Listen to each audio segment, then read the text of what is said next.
어둑한 새벽빛이 허난성의 옛 전장터를 물들이고 있습니다. 1800년 전 이곳에서 수만 명의 병사들이 피를 흘리며 쓰러졌고 그 한가운데를 말 한 필에 의지한 채 홀로 돌파한 사내가 있었습니다. 여러분이 삼국지를 떠올릴 때 가장 먼저 생각나는 이름은 아마도 여포일 것입니다. 사람 중에 여포여 말 중에 적토라는 그 유명한 문구를 모르는 분은 거의 없을 것입니다. 호로관에서 유비 관우장비 세 형제를 동시에 상대하고도 밀리지 않았다는 전설적인 장면을 우리 모두 기억하고 있습니다. 그런데 만약 제가 이 모든 것이 소설가 나관준이 만들어낸 허구라고 말씀드리면 어떨까요? 역사가 진수가 직접 기록한 정사 삼국지에는 호로관 전투 자체가 존재하지 않고 여포가 3명을 동시에 상대했다는 기록도 어디에도 없습니다. 오히려 정사에 기록된 여포의 실제 전적은 우리가 알던 것과는 완전히 다른 충격적인 모습을 보여줍니다. 당대 최고의 책사것가는 조조에게 여포는 항우보다 강하지도 않은데 항우보다 훨씬 더 많이 패배했다고 말했습니다. 그렇다면 정사가 기록한 진짜 삼국지 최강의 무장은 도대체 누구였을까요? 오늘 이 영상에서는 소설이 아닌 실제 역사 기록만을 가지고 여포의 허상을 벗겨내고 정사가 증명하는 진짜 괴물들의 소름 돋는 전투 기록을 하나하나 파헤쳐 보겠습니다. 첫 번째로 여포의 실제 전투 기록이 왜 소설과 이토록 다른지 살펴보고 두 번째로 수만 대군 한복판에서 적장의 목을 벤 사나이의 정체를 밝히겠습니다. 세 번째로 소리 한 번에 수만 대군을 물러서게 만든 자의 이야기를 들려드리고 네 번째로 18살 나이에 수백 명을 도륙하며 천하를 벌벌 떨게 만든 소년의 이야기를 전해드리겠습니다. 마지막으로 이 괴물들의 전투 기록을 비교하여 정사 삼국지 진짜 무력 1위를 가려보겠습니다. 먼저 여포의 실체부터 들여다보겠습니다. 정사에서 여포가 실제로 1대1 대결에서 승리한 기록은 딱 한 건뿐입니다. 192년 곽사와의 일기토에서 여포가 창으로 곽사를 찔렀고 곽사는 부하들에게 구출되었는데 이것이 정사가 기록한 여포의 유일한 1대1 전투 승리입니다. 나머지는 대부분 군사를 이끌고 싸운 전투인데 그마저도 패배가 승리보다 더 많았고 조조와의 전쟁에서는 연전연패하다 결국 부하들의 배신으로 생포되어 처형당했습니다. 물론 여포가 약했다는 뜻은 아닙니다. 정사에서도 여포는 날랜 기마술과 뛰어난 군술 그리고 병사를 이끄는 통솔력으로 비장이라는 평가를 받은 것은 사실입니다. 하지만 소설에서 그려진 것처럼 1대1 무력으로 천하제일이었다는 근거는 정사 어디에도 없습니다. 연애가 여포를 항우의 자리에 올려놓기 위해 의도적으로 부풀린 것이라고 보는 시각이 역사학자들 사이에서 지배적입니다. 결국 우리가 삼국지 무력 1위라고 믿어왔던 여포는 소설가가 만들어낸 허상에 가까웠던 것입니다. 그렇다면 정사에서 실제로 가장 무서운 전투 기록을 남긴 사내는 누구였을까요? 200년 하북 백마 전투 현장으로 가보겠습니다.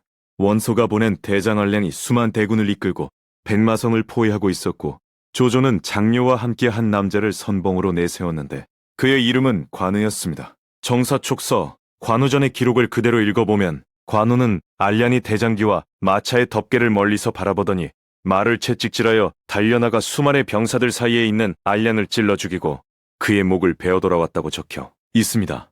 원소의 여러 장수들 중에 능히 관우를 담할 자가 없었기 때문에 원소는 하는 수 없이 백마의 포위를 풀고 물러났습니다. 이 기록이 왜 소름 돋는지 하나하나 뜯어보겠습니다. 수만 명의 적군 한복판으로 홀로 말을 몰고 들어가서 적군의 총대장을 직접 찔러 죽이고 목까지 벤 다음 수만 명 사이를 뚫고 유유유 살아서 돌아온 것입니다. 이것은 소설이 아니라 역사가 진수가 정사에 직접 기록한 실제 전투 기록입니다. 중국 삼국시대 전체를 통틀어 단신으로 적진에 돌입하여 적장의 수급을 취하고 돌아온 기록은 이것이 유일합니다. 이제 두 번째 괴물의 이야기로 넘어가겠습니다. 208년 장판교 위에 한 사내가 서 있었는데 조조의 수만 대군이 코앞까지 밀어닥치고 있었고 유비의 가족과 백성들은 아직 강을 건너지 못한 상황이었습니다. 이 사내는 다리 위에 홀로 서서 강물을 등지고 다리를 끊어버린 뒤 눈을 부릅뜨고 창을 가로지른 채 고함을 질렀습니다. 정사에는 장비가 강물에 의지하여 다리를 끊고 소리를 지르자 감히 가까이 다가오는 자가 없었다고 기록되어 있습니다. 연애에서는 장비가 3번 고함을 질러 하우걸의 간담을 서늘하게 만들었다는 이야기가 유명하지만 실은 정사의 기록이 더 무섭습니다. 소설처럼 수풀 뒤에 병사를 숨기는 계략 같은 것 없이 진짜로 혼자 서서 소리를 질러서만 대군을 물리친 것이니까요. 진수는 관우와 장비를 만인지적, 즉 만명을 상대할 수 있는 적수라고 평가했는데 이 칭호는 중국 역사 전체를 통틀어 10명 남짓한 인물만이 받은 극히 드문 평가입니다. 항우도 만인지적이라 불렸으니 관우와 장비가 역사적으로 어떤 급의 무장이었는지 충분히 짐작할 수 있습니다. 세 번째 괴물은 조조의 그림자라 불린 전이라는 사내로 정사의 신장이 크고 힘이 대단하며 쌍극을 자유자재로 다뤘다고 기록되어 있습니다. 쌍극 하나의 무게만 해도 보통 사람은 들어올리기조차 힘든 무게였는데 전이는 이것을 2개나 들고 전장을 누볐습니다. 197년 완성해서 장수의 기습을 받았을 때 전이는 조조를 지키기 위해 홀로 문 앞에 섰고 적군이 물밀듯이 쳐들어왔지만 단 한 발짝도 물러서지 않았습니다. 부하 10여 명과 함께 적군을 막다가 부하들이 모두 쓰러진 뒤에도 혼자서 싸웠습니다. 전신에 수십 군데 상처를 입고도 적을 붙잡아 때려 죽이며 끝까지 싸우다 절명했다고 정사에 기록되어 있습니다. 전이가 죽은 뒤에야 비로소 적군이 앞으로 나아갈 수 있었고 조조는 그 틈을 타 겨우 목숨을 건졌습니다. 조조는 전유의 죽음에 통곡하며 자신의 장자와 조카의 죽음보다 전유의 죽음을 더 슬퍼했다고 합니다.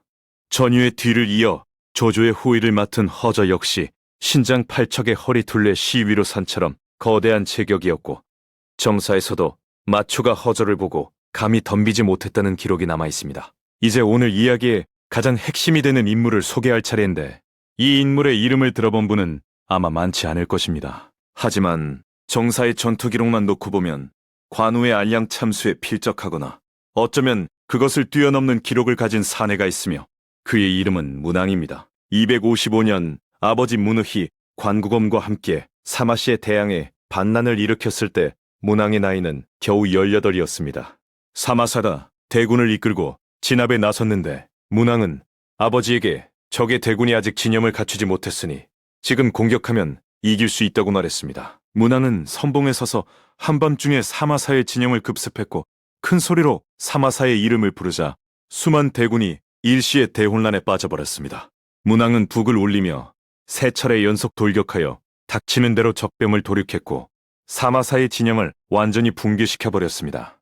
이때 사마사는 너무 놀란 나머지 병을 앓던 눈알이 안구 밖으로 튀어나왔는데 다른 사람들이 알아볼까 두려워서 이구를 입에 물고 비명을 참았다고 기록되어 있습니다. 여기까지만 해도 충분히 소름 돋는 기록이지만 진짜 전설은 이 다음에 벌어집니다.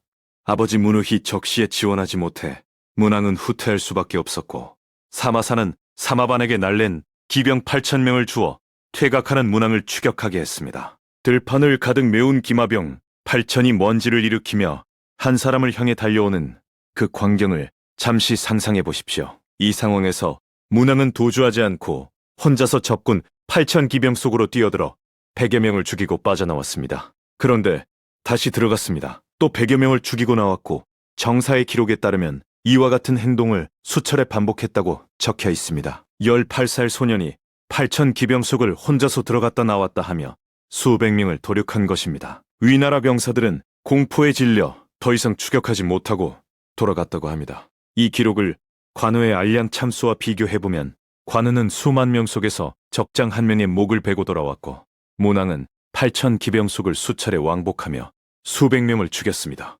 관우의 기록은 적장의 수급이라는 전략적 가치에서 압도적이고 문왕의 기록은 개인의 순수 전투력과 지속력이라는 측면에서 차원이 다릅니다. 이후 문왕의 아버지 문의은 오나라로 도망쳤고 문왕도 아버지를 따라갔는데 사마사는 문왕의 이 공격 이후 병세가 급격히 악화되어 결국 사망하고 맙니다. 18살 소년이 천하를 호령하던 사마씨의 실권자를 사실상 죽음에 이르게 한 것입니다. 사마사의 동생 사마소는 형을 죽게 만든 원수인 문왕을 놀랍게도 용서하고 장군으로 삼았습니다. 필마단계의 용맹함이 너무나 두려워서 차라리 적이 아닌 아군으로 만드는 것이 낫다고 판단한 것이고 그만큼 무서운 존재였다는 뜻이기도 합니다. 이후 문왕은 277년 선비적 독벌수 기능이 수십만 군세를 이끌고 위세를 떨치자 진압 명령을 받아 20만 명의 항복을 받아냈는데 그의 이름값만으로도 충분했을 것이라고 후대 역사가들은 추측합니다. 그렇다면 정사 기록만으로 삼국지 최강 무력 순위를 매긴다면 어떻게 될까요? 관우는 수만 대군 속에서 적장을 참수하고 돌아온 유일한 기록의 주인공이고, 문왕은 단신으로 8천 기병을 상대하며 수백 명을 도륙한 전무후무한 기록을 남겼습니다. 장비는 만인지적이라는 칭호와 장판교에서 혼자 서서 대군을 물린 기록이 있고, 전위는 수십 군데 상처를 입고도 적을 때려 죽이며 주군을 지킨 인간 방패 그 자체였습니다. 옆으로는 곽사와의 일기토 한 권과 뛰어난 기마술 계술의 기록이 있지만, 전체 전적에서 패배가 많아 다른 괴물들에 비해 뒤처지는 것이 사실입니다. 정사의 기록만 놓고 순수한 개인 무력의 증명이라는 잣대를 들이대면 관우와 문왕이 다른 무장들과는 차원이 다른 기록을 보유하고 있습니다. 우리가 1800년 동안 믿어온 삼국지 무력 순위는 소설가 나관준이 재미를 위해 재배열한 허구의 서열이었습니다. 진짜 역사는 소설보다 더 놀라운 이야기를 품고 있었고, 소설이 가려버린 진짜 괴물들은 역사의 뒤편에서 조용히 그 기록을 지켜오고 있었습니다. 어쩌면 우리가 가장 사랑하는 이야기의 진실은 우리가 가장 불편해하는 곳에 숨어 있는지도 모릅니다. 역사는 언제나 소설보다 더 잔인하고 더 놀라우며, 그래서 더 아름답습니다. 여러분은 정사 삼국지 최강 무력 1위가 누구라고 생각하시는지 의견을 남겨주십시오.